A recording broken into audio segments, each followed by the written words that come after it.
Well, welcome everyone. We're glad to have this time together and talk a little bit about this last year, and maybe we find some great things about it, but it brings some real particular challenges too. And we all know that every age in life has its unique challenges, and particularly now as a teen or a preteen. With its normal challenges, this last year has been rather unique.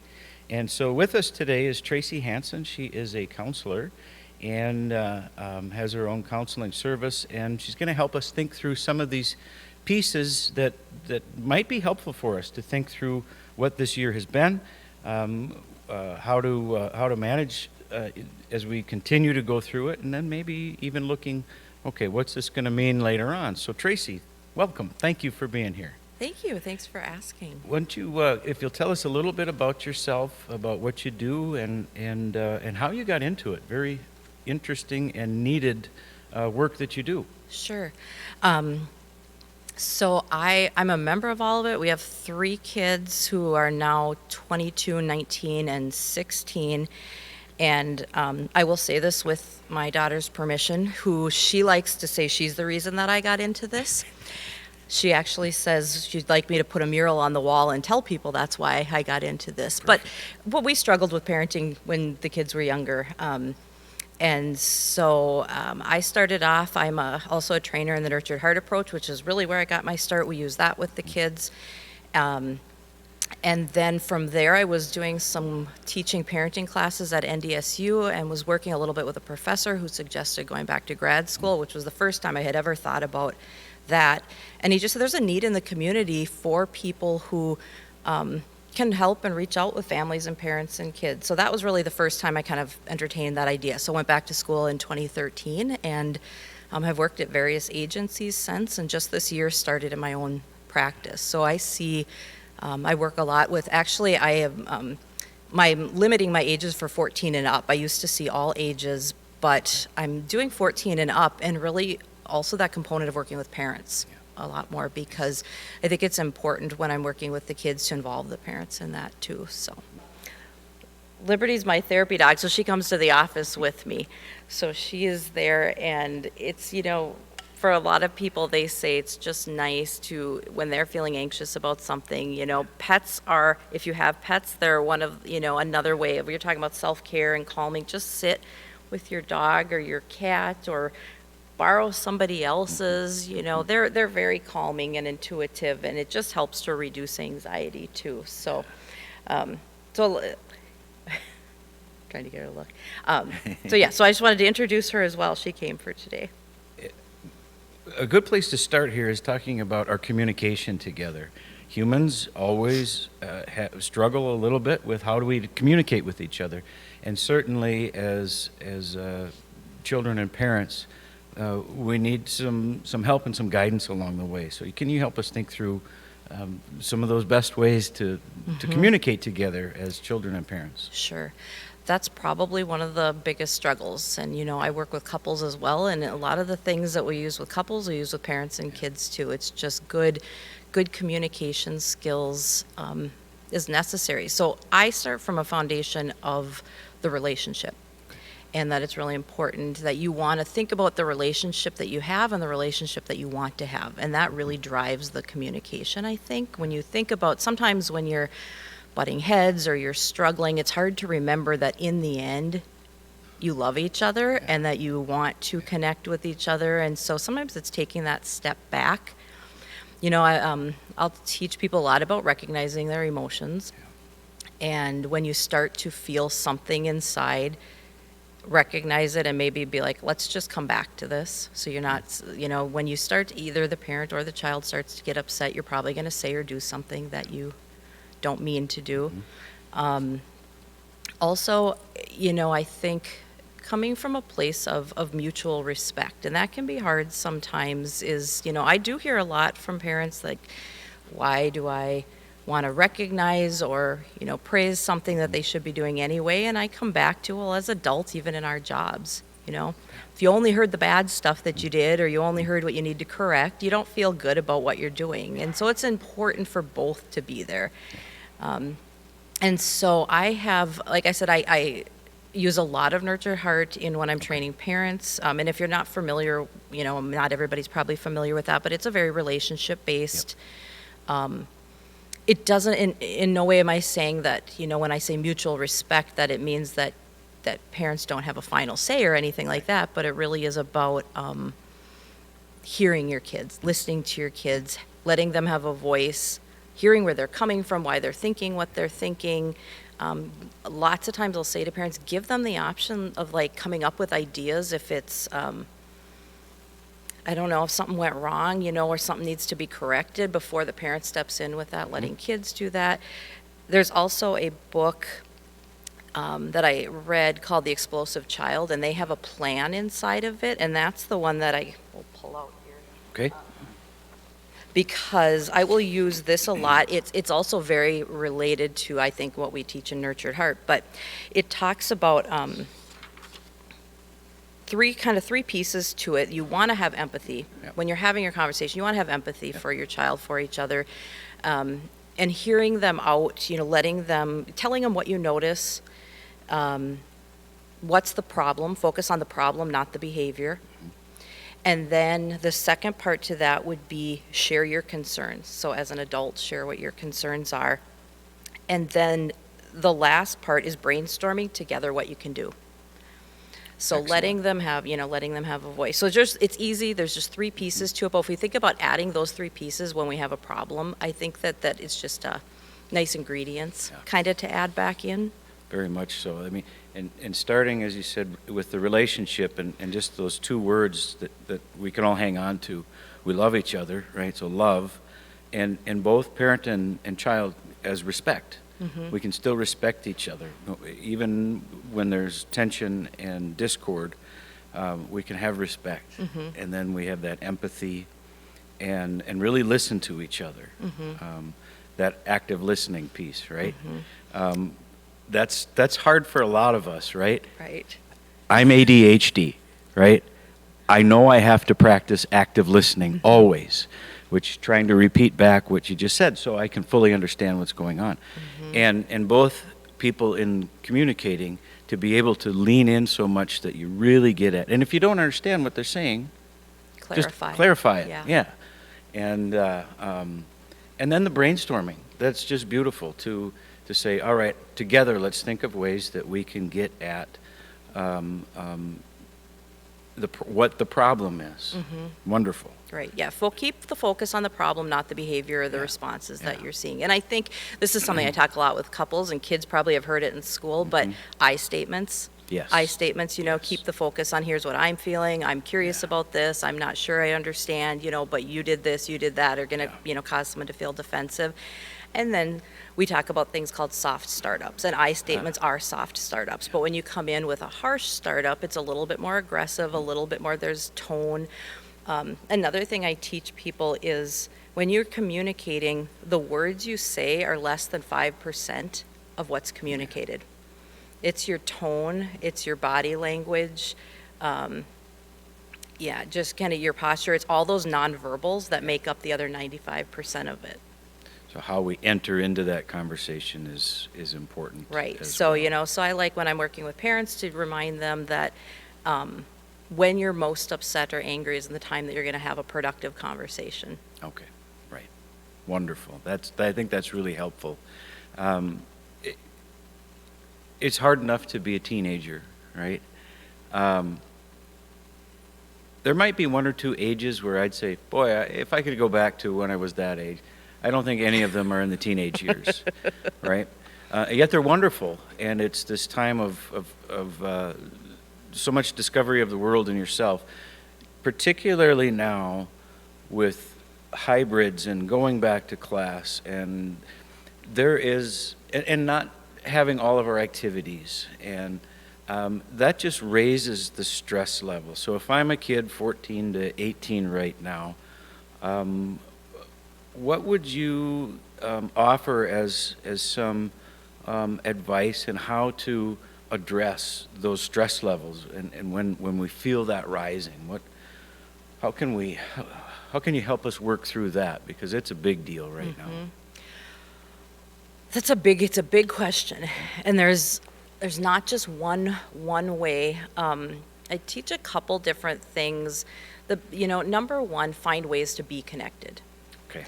So especially when we were more isolated, it was difficult for people to find ways to connect with people, or they were finding more of a struggle with that. So continue to stay connected.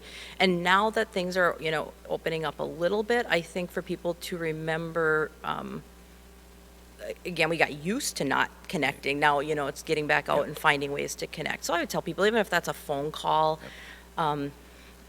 those are some of the good things about social media. We have ways that we can connect with people online. I know for us, we did a lot of we would do family, family game nights where we sat at our table, but we could connect with another, my 16-year-old knew how to set us up with, so they had the same setup. But so connecting those ways, but stress levels, lots of different things you can do depending on the situation. Okay. So I can't remember exactly what it's called, but I kind of tell people there's this. Here, let me put my coffee down. I can use my hands a little bit. You have this in between here is where you can have a good amount of stress. Okay. Too high, and you're just super anxious. Mm-hmm. Too low, and it really causes depression because you just have too much. So it's this middle ground where we function the best. And so recognizing when you're raising, into that higher or that lower part, and then what to do. So when you're in that more anxious, the stress is causing more anxiety. It's more things like calming, self-soothing, taking a break from things, just recognizing when you're feeling more anxious. If it's more of a depressive, it's hard to just get going, it's hard to find motivation, it's more about activating, so finding ways to become more active, finding things, remembering and having a list of things you knew you enjoyed doing. And so when we're feeling depressed, it's hard to do those things, so we kind of got to make ourselves do them. And once we start, it does usually snowball and help, especially if we're doing things that we enjoy doing. So when I work with people and help teach them to recognize those signs, sometimes I'll use, especially with anxiety, a 1 to 10 scale. Let's just say 5, we're functioning at a optimal level. Okay. What does 5 feel like for you? So you got to kind of know what 5 feels like for you, and so we talk about that. But then what does a 6, 7, or 8 feel like? So you start to recognize, because by the time you get to a 10, it's too late. Yeah. And it could be anger too. So, go back to communicating and stuff. By the time parents and kids are fighting, you're probably at a 10. So kind of the same scale. So we talk about what that is. And if you notice you're going to a 6 or 7, start doing some of those things that are going to be calming, so you get back down again. So we'll talk a lot about what that is for each person. But self-care and deep breathing are good ways, but there's lots of different, there's no one coping skill that I think works for everybody, other than I think we talk about deep breathing with everybody, because breathing is just, my physical therapist talks to me about deep breathing, and I didn't realize how important it was. She's like, it'll relax all your muscles, you won't know what, it's just doing it. So we talk about that one a lot, but other self-care, different ways of meditation, mindfulness. I talk to kids and say, being mindful, you can do it for 2 minutes a day while you're driving. Expand on that a little bit. On mindfulness? On mindfulness. Mindfulness is just the idea of bringing yourself back to the present moment at, whatever it is that you're doing. So I kind of will give the example of the opposite of mindfulness. If we're driving somewhere and we do the same path every single day, we don't have to think about it. And then one day instead of going to school, you're going to the grocery store, but you keep that path on the way to school. Right. And so that would be more mindlessness, or Okay. something like washing the dishes, brushing our teeth. We don't think about those things, we just do them. So the way you could be mindful doing those things is while you're brushing your teeth, you think about what you're doing. You use your 5 senses. Okay. 5 senses is the best, the way I Excellent. teach people being mindful.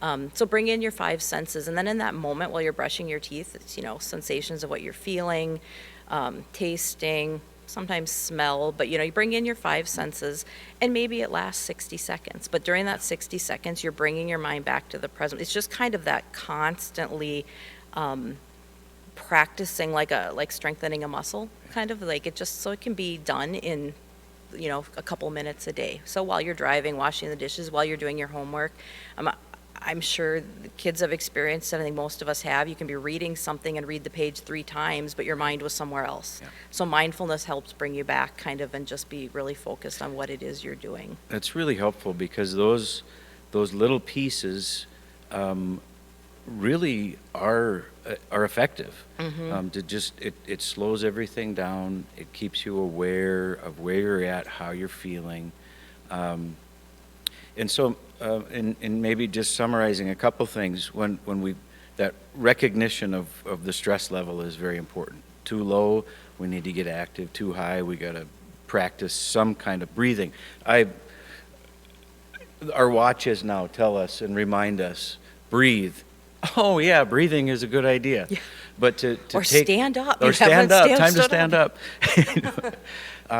But that reminder that, oh, I've got to take just a minute because it helps to refocus everything, and and being mindful and aware of that. Very helpful along the way. Mm-hmm. The connectedness is very important, and I know so many of us are zoomed out. We've got screen fatigue, all that, and still, one of the best ways we have to connect with each other right now is through technology. So what are some of those helpful things to think of? What's too much, just screen time, and what can be helpful in using our technology? So it does. I mean, these our confirmation kids. We're tired of doing confirmation on Zoom. We want to see each other, but it's what we have right now.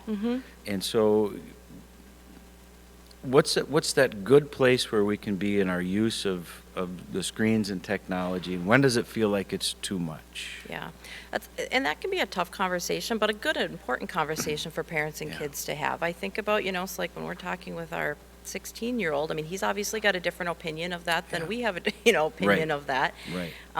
And so that conversation together of what I would, I'd ask him, what do you think is reasonable? What do you think is appropriate?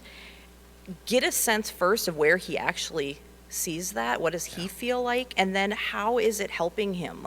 Because if I make an assumption, I think this amount of time is appropriate and this is all you need, but I need to hear from him why, what's it doing for him? I kind of come back to the functioning. Are you Okay. functioning okay? Are you, is in any way something impacting your functioning? Same as adults or kids. When our functioning, we can't do our work or we can't, do other things, now our functioning day to day is impacted. So we want to look at why. Could it be the screen time? Could it be something else? Excellent. And so, if, for some families and some kids, they're getting all their stuff done, they're getting enough sleep, they're not late for school, they're getting, they're going, if they've got sports things, they got to get that done, practicing piano, and then the rest of the time they're filling in with screen time, but there's no impact on functioning. Maybe that one's, maybe it's going okay, but then Okay. if you see where somebody just can't turn it off and they're having a hard time with that, I know a lot of kids don't like to hear this, but the brain's not fully developed till about 25, and so it is important to get some adult input sometimes on that. And I know my kids have come back with, well, let me tell you, the research says it's really good for us to be on our computers and things. So again, have that conversation because, I got some research too that says maybe not, we got different sides of the research. But if they're functioning okay, have a conversation about, hey, we miss seeing you.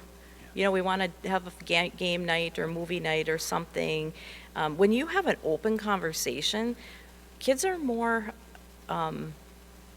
they're more responsive, I think, more open Yeah. to doing some of those things than when you tell them what to do. Right. Yeah, that's really helpful because it's going to be a little different for everyone. Right. And so that level of functioning, where is that sit at? And it's finding a place where, I'll take as an example my daughter.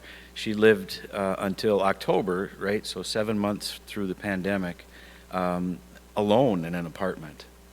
And it was difficult. She had to be very, very intentional about connecting with people. Yes, absolutely. And so some of that was through video experiences, but it was also, let's get out and go for a walk. Let's do something, where it was still safe, Yep. or, relatively risk-free, but still that interaction. So finding a place in there was helpful. Yep, and making that list for yourself. I mean, I've got one person I work with, and she still she's got some other health issues, doesn't go out, but she's teenage years, so she's the same age. She likes to go for a drive just by herself. Before that, it used to be just walking around Target or something. Now she'll find other ways to do that. But I hear from a lot of people, loneliness is the truth, and finding ways to connect is really important. And so sometimes it's difficult to balance. I will hear a lot of times parents will take away or limit something, and that's I have a conversation with them about that, kind of what's the purpose, the intention, because if in some way this limits them further, it could actually be going backwards Could or be have more negative, negative effects. If that is their only means of connecting with people right now. And the other thing, and it's called different things depending on what you, if it's a theory or book you're reading, but it all comes down to the same thing that we talk about, is there's different pillars of mental health. Before you kind of look at somebody's depressed or anxious, the main things that I talk with people about is sleep, the nutrition, Yep. getting some activity, and then if you're physically, like have a cold or you're sick or something, all of those things, you want to really get in balance, because before we start working on some other things, if those continue to stay out of balance, Yeah. they're going to affect how you feel. And so sometimes I've heard the acronym HALT, like hungry, angry, lonely, tired. If we feel any of those things, it's going to affect us. If you've ever heard of DBT, they call it the please skills. We're all talking about the same thing. We just want to get those things in balance, kind of get them in check, because if those continue to stay out of whack, we're not going to feel our best. Right. And I'll talk with teenagers about sleep and ask them, what do you think is how much sleep like an average teen needs? And I get answers all over the place, but what I think they say they need is around 9.25 hours for the teenage brain and body developing. What the average teenager gets is around 6 something. Yeah. I believe it was right, low 6s, which some people function okay at that, but not. It's a low amount of sleep. And that's a big issue, and that's been part of the challenges for teenagers for quite some time now. We know that over 9 hours is what we need, and actually being able to do that is way different. But think of how that, as you said, it affects everything else. Right. And so keeping that mindfulness, keeping aware of that, and addressing it as we go. Right. So Wonderful. and I'll try to help people see the connection themselves. Like if you have a week and you're just not feeling like yourself, look at those other things first. Were any of those off that week? Because then you really know how it's tied to how you're feeling. And a lot of people will say, yeah, I did not get good sleep, or and we have to expect we're going to have weeks, we're going to have more school work to do. It's going to be the end of the semester or finals or something. When we know that's coming, I really tell people to amp up that self-care and your sleep and your nutrition and water and all that, because it's coming. So those are some of those things we can prepare for the best. Those are the things that we have some control over, and then we do what we can in those moments too. Wonderful. So what are some other things, issues, difficulties, maybe even positives that you've seen throughout this last year?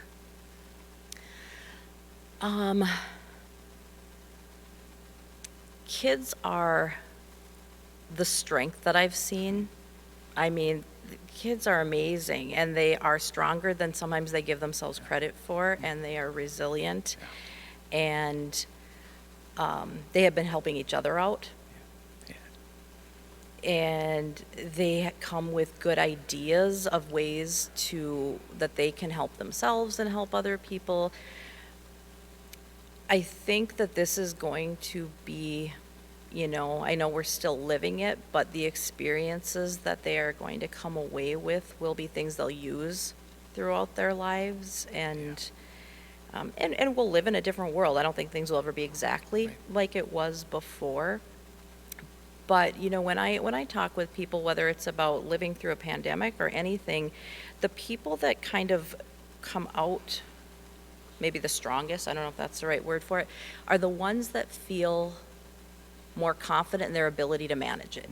And that's the same with, you know, with any, I think any circumstances, like helping people to really increase their confidence level and see that, you know, I can do this, I've done hard things before. And when they feel more confident, they feel less anxious, they feel like they have it and they can do this. And I don't remember the Winnie the Pooh quote, but you know, that you're stronger than you think and something. I will talk with people about that one. They're like, yeah. So I think I think everyone should put that one up on their wall and remember that. It. Yes. Now, this is the outdated version because okay. I was reading through it, but there's this book, Where is God When It Hurts? And it's talking a lot about physical pain and loss. But there's a section and they're talking about the Black Plague and talking Yeah. about people living through that time. And there was just some interesting things in there. And I think what I'm thinking of wasn't in the book, but was something I had saw online. It just talked about, you know, what we're living through in the span of eternity is not an hour. It's not probably a minute, but to us it is. But, Right. you know, in the whole span of things, it's not. But when we can look at in the struggles in life, whatever they are, the COVID, you know, not being with people, being depressed, being anxious, where do we see God? And if we can try to find those moments, like it might seem like nothing's going good right now. So when you intentionally can look for what is going right, and you can look for, you know, maybe where do I see God or what am I grateful for? I will, you know, it helps us shift our focus away from just what's not going good to be able to see other things that are. And the more that we're able to do that, the more we actually find. And so there's also that, Fred Rogers, you know, when things are going bad, look for the helpers. Yeah. You know, I come back to that too, because I think too, in tough times, when we can even be one of the helpers, it can help us through hard times because it gives us a sense of purpose and we know we're helping other people and we feel better about ourselves too. Yeah. Well, we're grateful. And just recap, you know, that communication to be mindful and aware of where we're at. Think through some things to take care of ourselves. I love the HALT, the hunger, anger, lonely, and tired. You know, if we can address those things, it's overall holistic kind of health pieces. Yep. And you guys are wonderful. Never forget how deeply you're loved, too, by your parents, by your church, your small group leaders, others. We all love you, and we do want to see each other face to face really soon, and we'll hopefully be able to do that before too long. So again, thanks to Tracy and Liberty and Dan, Tracy and Dan and their whole family, pillars of the congregation, and we're just grateful, and we'll keep the conversation going. So thank you, That Tracy. sounds good. Yeah, thank you.